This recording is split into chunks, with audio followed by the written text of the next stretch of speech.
Undercurrent, sponsored by John Hughes in Victoria Park. Choose your station before you choose your program. Absolutely.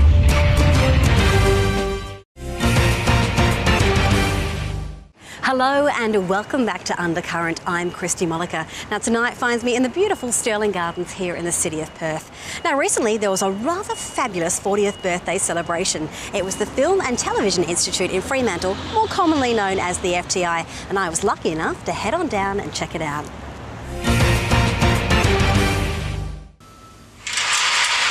Robinson, you're trying to seduce me. La-di-da, la-di-da. Baby. All right, Mr. DeMille, I'm ready for my close-up. Here's Johnny. Nobody puts baby in a corner.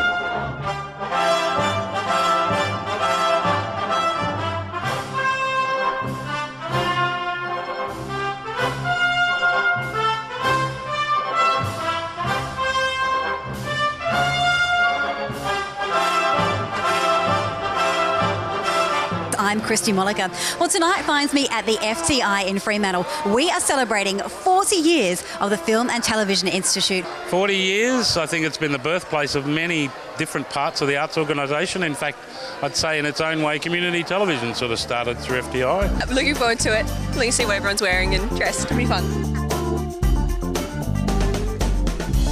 You don't think you would be where you were today without the help of the FTI and its courses and training?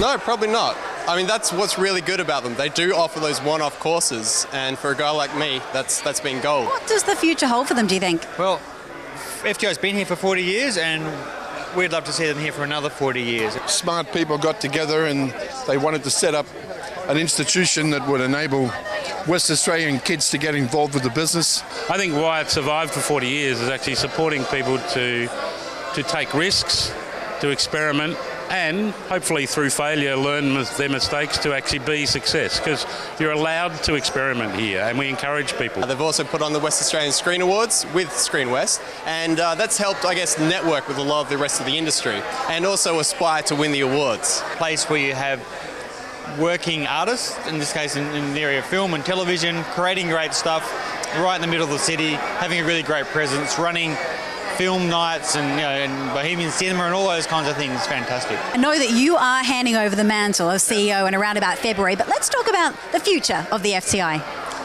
I think the future, what I'm excited about for FTI, but also for this industry, is that with media the way it is and the various forms of content creation and distribution, anyone can grab a camera, anyone can tell a story, anyone can get it out there to show audiences. So I'm actually really hopeful for really independent stories getting out there. The first cinema releases happened of a movie made on a mobile telephone, so it's a new ball game. Are you excited about taking over this wonderful role? I'm terribly excited.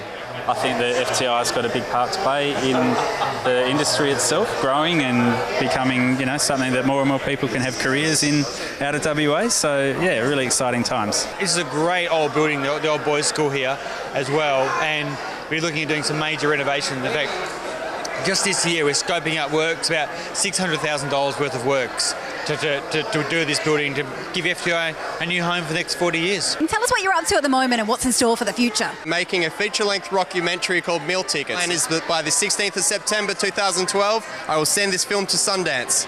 I will get an email or a phone call saying, congratulations, you're in Sundance. Let's just take a moment to put the good vibes out there. I can see it all happening, Matt. Thank you. I vision it all the time.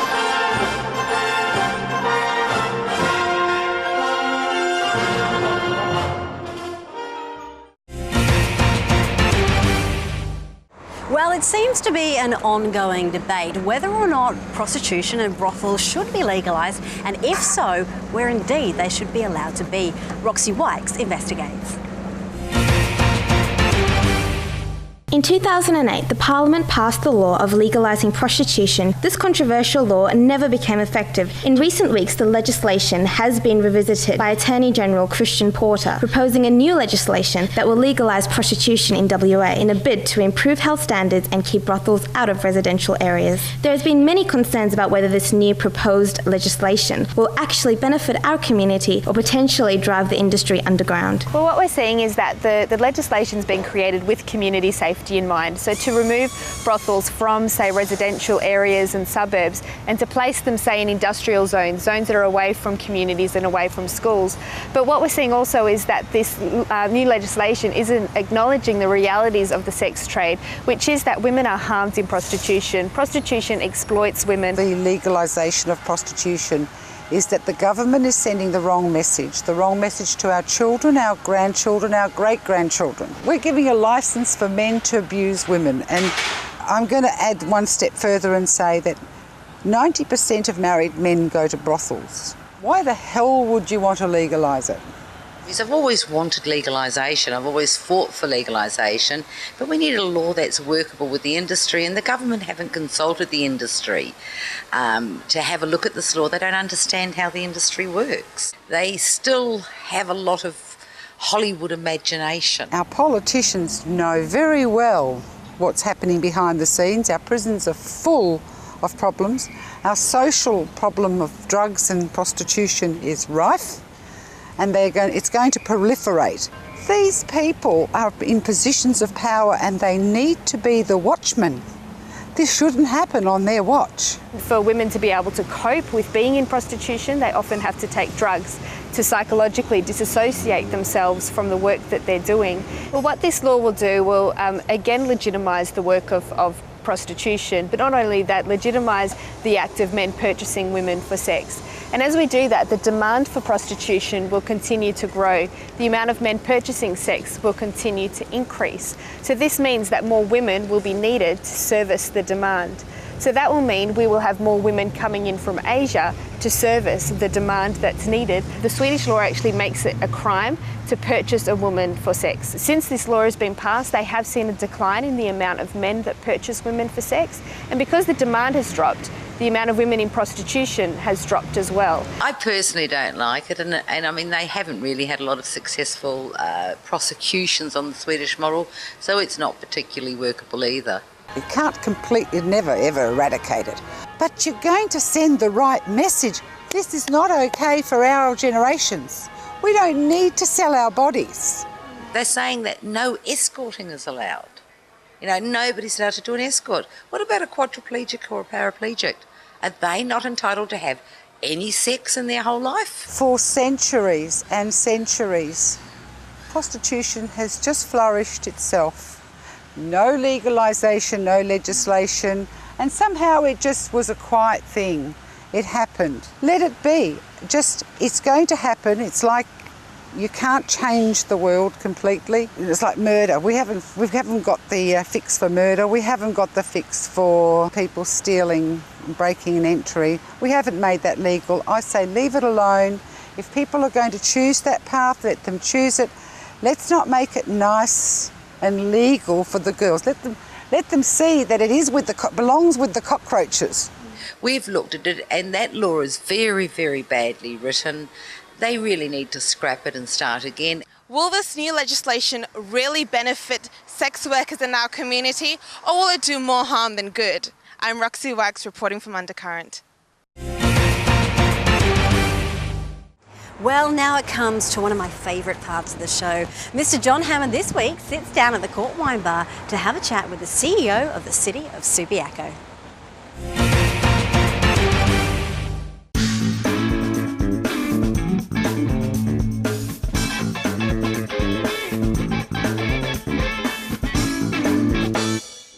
Stephen, thank you for coming along to the Court Wine Bar. You're currently the Chief Executive Officer of the City of Subiaco. That's right, John, yes. And you have a real passion for local government. I do. In fact, it's born out of the probably my family's involvement in local government.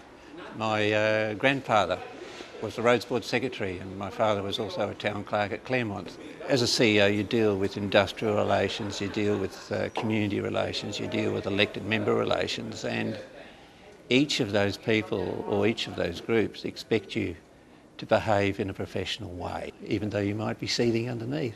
In your time as a Chief Executive Officer, you've dealt with many local councillors at the town of Cottesloe, at the city of Subiaco, and in regional centres. Some of those people must have been very, very difficult people to manage. They certainly are. Sometimes you think that come from deprived backgrounds, and that the council is actually an extended family for themselves. You know, that they've been to too many Catholic boarding schools or something and miss a social environment. A lot of people are now starting to complain, both in Subiaco and everywhere else, about the enormous amount of traffic on Perth Road. How do you believe that should be addressed? Well, there's absolutely no doubt that there has to be a shift to public transport. And whether it's by design or not, I think as the congestion pressures build, there will have to be an appropriate response by state government and Commonwealth government. Do you think we should be bringing light rail or trams back? Oh, absolutely. Other issues that I'd like to ask you about, and firstly, that's the old Subiaco market site, which I believe is no longer in use. What's going to happen there? Well, interestingly enough, there's a development application coming up for that on this Tuesday night, or a scheme amendment, which would allow more retail shops and being built into that area, but they would respect the Subiaco retail environment, which is small shops, and some of them would have a lower rent. So we're hoping that with any new development there, it will allow that sort of market environment. But we're also identifying other spots within the city for markets. So there are proposals before us for night markets in Forest Street, and of course we've got the farmers market going at the Subiaco Primary School. The council and the community have a real passion for them because they do add to that diversity, and in one way or another they will be retained in Subiaco. And with Subiaco Oval, will that always be there, do you think, as a structure for West Australians? It will be, regardless of what happens. It may well become a niche, if you like, a football oval with some downscarting, but it will always be an oval. Do you get along to Subiaco Oval, Stephen, now and again? Absolutely, I'm a Docker supporter, so... You've had a bit of a troubled yeah, always support the battler, yeah. You're not going to give up on them? No way. What are your interests in terms of how you spend your time? Well, of a weekend during the summer season, go sailing on a boat, part of a crew out of Royal Freshwater Bay Yacht Club. Interestingly enough, we've cleaned up for about the last 5 weekends in a row in our division. So. And my other question about, you know, the city of Subiaco and the businesses it's prepared to tolerate in its area, what about brothels? Do you see a role for brothels in the city of Subiaco? If brothels form an essential part of the community, then yes, there has to be planning for them. And then it gets down to what does make good planning sense. And historically the approach has been light industrial areas or places that don't attract too much residential interaction. Thanks very much for coming to the court. Thank you, John. And hope to see you soon. Will do.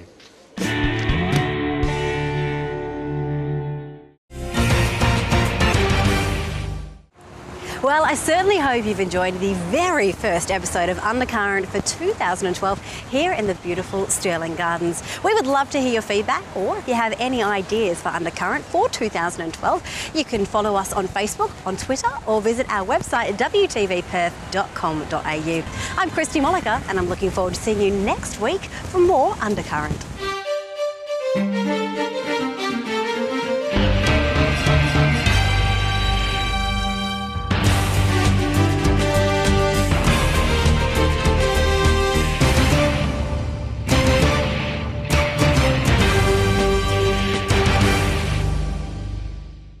Undercurrent, sponsored by John Hughes in Victoria Park. Choose your station before you choose your program. Absolutely.